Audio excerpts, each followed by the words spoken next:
Hello student, welcome to my YouTube channel. Student, मैं जो content upload करने वाली हूँ वो यूजफुल हो पाएगा BSc maths, engineering maths, IIT JAM और many other teaching competition exam के लिए। तो बने रहिए स्टूडेंट। मेरे प्रीवियस लेक्चर में हमने जाना था ऑर्डिनरी डिफरेंशियल इक्वेशन और फर्स्ट ऑर्डर फर्स्ट डिग्री के सॉल्व करने के मेथड के बारे में। स्टूडेंट, मैं आज आपके लिए लेके आई हूँ linear differential equation with constant coefficient, यानी हम हायर ऑर्डर वाली जो डिफरेंशियल इक्वेशन है जिसमें आपके लीनियर डिफरेंशियल इक्वेशन ऐसी जिसके गुणांक कैसे हो, अचर गुणांक वाले रैखिक अवकल समीकरण को हम सॉल्व करना सीखेंगे स्टूडेंट। इसका जो स्टैंडर्ड फॉर्म है n time derivative of y plus p1 n-1 time derivative of y and plus p2 dot n-2 time derivative of y plus dot dot dot so on p n y equal to qx। जैसा कि student नाम से ही पता चल रहा है, अचर गुणांक यानी जो आपके डेरिवेटिव के जो गुणांक होंगे यहाँ पर वो कैसे होंगे, कांस्टेंट होंगे या नियतांक होंगे। और क्यू जो आपका राइट हैंड साइड में फंक्शन आ रहा है वो क्या है, फंक्शन है एक्स का या फिर कोई कांस्टेंट भी हो सकता है। स्टूडेंट, यहाँ पर आपके पास अगर क्यू का वैल्यू जीरो होता है तो इक्वेशन को क्या कहते हैं, समघातीय समीकरण कहते हैं। अगर क्यू का value not equal to zero है तो उसको बोलेंगे विषमघातीय या non homogeneous linear differential equations. Student, इस इक्वेशन का जनरल सॉल्यूशन जो रहेगा वो क्या रहेगा, y equal to C F plus P I. CF का फुल फॉर्म है कॉम्प्लीमेंट्री फंक्शन, हिंदी में कहते हैं पूरक फलन। पीआई का फुल फॉर्म है पर्टिकुलर इंटीग्रल या विशेष समाकल। तो सीएफ और पीआई लिखते वक्त हमको कुछ बातों का ध्यान रखना है।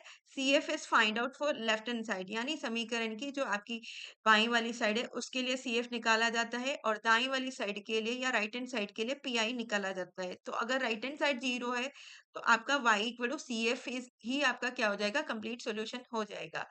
और नेक्स्ट पॉइंट है, सीएफ लिखते वक्त हम जो इक्वेशन की कोटि या ऑर्डर है उसके बराबर कांस्टेंट या नियतांक हम यूज करेंगे।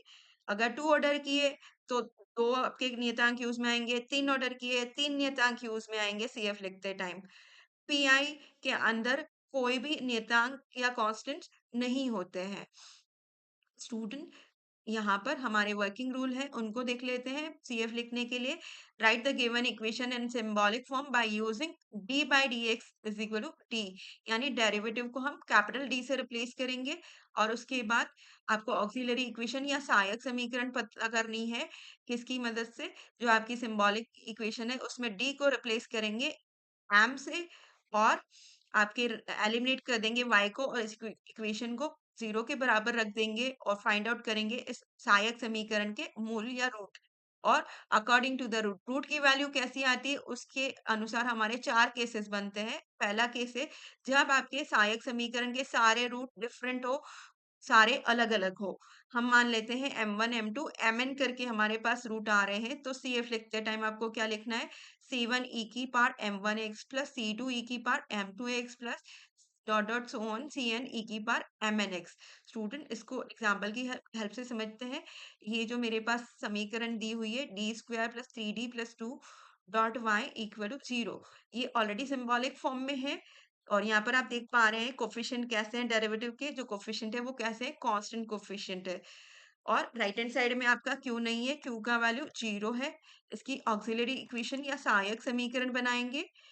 टी को एम से रिप्लेस करना है और y को हटा देना है, इक्वल टू जीरो रखना है। इसके फैक्टर किए हमने, हमारे फैक्टर क्या हो जाते हैं, m plus one M plus two equal to zero.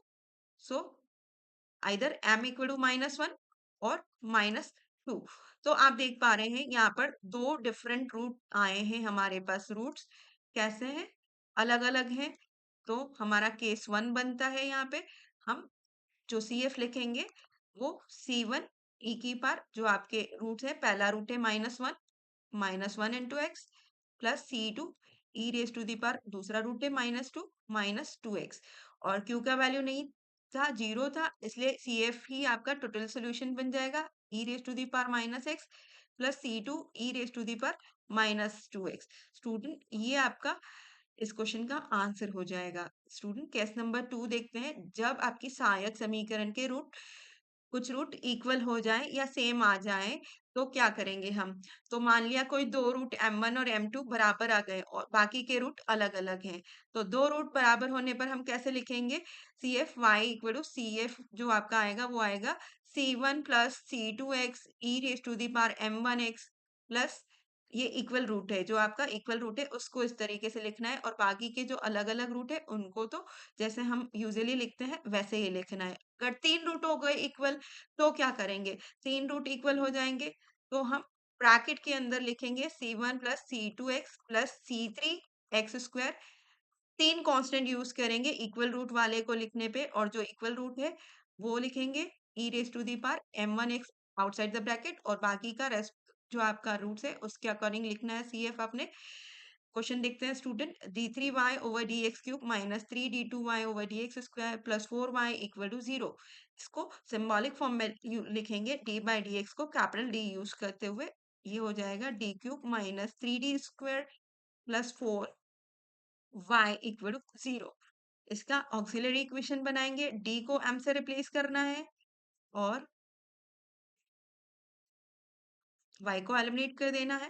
ये आपका ऑक्सिलरी इक्वेशन है। इसके रूट फाइंड आउट करने स्टूडेंट क्यूबिक इक्वेशन है तो हम ट्रायल एंड एरर मेथड से m इक्वल टू -1 रख के देखते हैं। तो यहाँ पर जो ये समीकरण को क्या कर रहा है संतुष्ट कर रहा है, ये 0 बन रहा है इसलिए m+1 इसका फैक्टर हो जाएगा और बाकी के फैक्टर निकालने के लिए स्टूडेंट हम यहाँ पर लिख देते हैं m+1 और किस तरीके से बाकी के फैक्टर निकालने जाएं वो सीखते हैं। देखिए तो पहला जो टर्म है वो मेरे पास गिवन इक्वेशन में एम क्यूब है तो एम क्यूब बनाने के लिए मैंने इसको एम स्क्वायर से टाइम्स कर दिया तो एम क्यूब बन गया और साथ में क्या आया प्लस का एम स्क्वायर वहां नहीं था मैंने प्लस का एम स्क्वायर दिया तो माइनस का एम स्क्वायर भी देना पड़ा उससे ये मिडिल वाली टर्म क्या बन जाएगी माइनस का 4m स्क्वायर।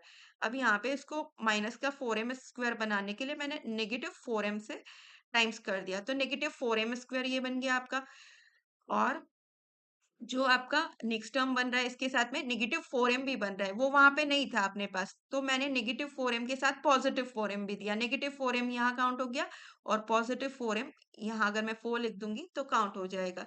तो स्टूडेंट ये आपके फैक्टर्स बन गए हैं यहाँ से हम m+1 कॉमन ले लेते हैं और m² -4m plus 4 equal to 0। इसको सॉल्व आउट किया हमने a माइनस बी का स्क्वायर बन रहा है m-2 का स्क्वायर इक्वल टू 0 m+1। तो स्टूडेंट यहाँ आप देख पा रहे हैं m की जो वैल्यू आप ऑब्टेन कर रहे हैं वो -1 है और दो वैल्यू जो 2 और 2 वो इक्वल आ रही है। तो CF लिखते वक्त हम इक्वल वाली को पहले लिख रही हूँ मैं।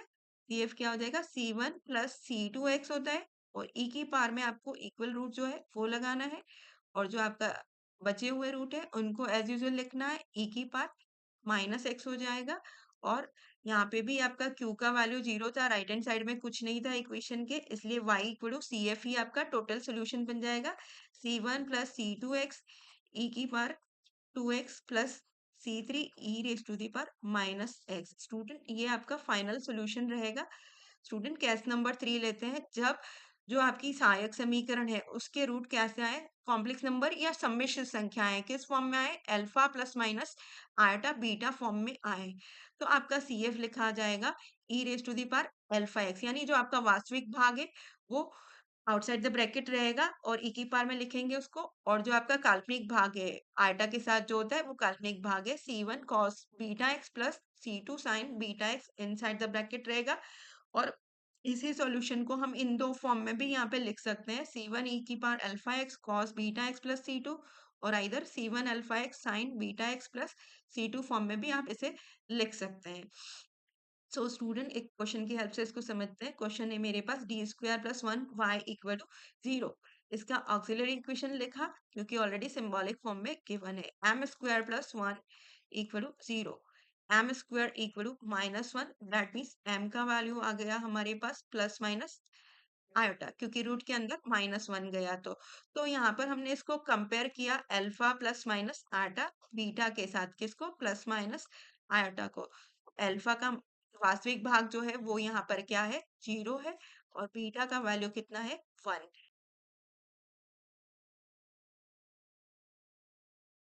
CF लिखेंगे CF आपका हो जाएगा e की power alpha x that means 0x C1 cos beta x यानी cos x plus C2 sin beta x यानी sin x। और आप चाहें तो इन दो फॉर्म में भी लिख सकते हैं, तब भी आपका CF सेम ही रहेगा।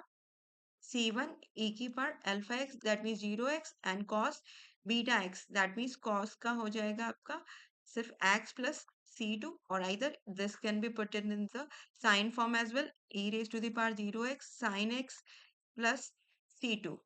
तो ये आपकी फाइनल सॉल्यूशन है। फाइनल सॉल्यूशन क्योंकि यहाँ भी q का वैल्यू 0 था, CF के बराबर ही आएगा e की power 0x C1 cos x plus C2 sin x। आप इन तीनों में से किसी भी टाइप से लिख सकते हैं, ये आपका फाइनल आंसर रहेगा। स्टूडेंट नेक्स्ट केस है हमारा, जब आपकी जो ऑक्सिलरी इक्वेशन है, सहायक समीकरण है, उसके फॉर्म रूट्स किस फॉर्म में आए, alpha plus minus root beta form में आए, तो CF लिखने का तरीका रहेगा e की power alpha X C1 cos hyperbolic root beta X plus C2 sin hyperbolic root beta X. Student इसको क्वेश्चन की हेल्प से समझने की कोशिश करते हैं। ये मेरा एक क्वेश्चन है, D square minus 4D plus 1 dot y equal to 0। Auxiliary equation बनाया हमने इसका, M square minus 4m plus 1 equal to 0। इसको स्टूडेंट श्रीधर आचार्य रूल से सॉल्व किया। श्रीधर आचार्य रूल में x का वैल्यू होता है minus B plus minus root B square minus 4ac upon 2sa। यहाँ पर m का वैल्यू मिलेगा माइनस माइनस प्लस का 4, बी का वैल्यू नेगेटिव 4 है, तो negative negative positive root B square 16 minus 4 upon 2a that would be equal to 4 plus minus root 12 two B divided by 2। 2 से divide किया, m का value हमारे पास बन जाता है 2 प्लस माइनस यहाँ स्क्वायर रूट के अंदर 2 का 4 जाएगा तो रूट 3। इसको कंपेयर किया alpha plus minus root beta के साथ, अल्फा बराबर 2 और रूट बीटा का वैल्यू आपका जो मिलता है वो रूट 3 के इक्वल है। स्टूडेंट CF लिखेंगे e की power alpha x that means 2x C1 cos hyperbolic root beta x that means root 3x plus C2 sin hyperbolic root beta x root 3x। Student ये आपका final solution रहेगा।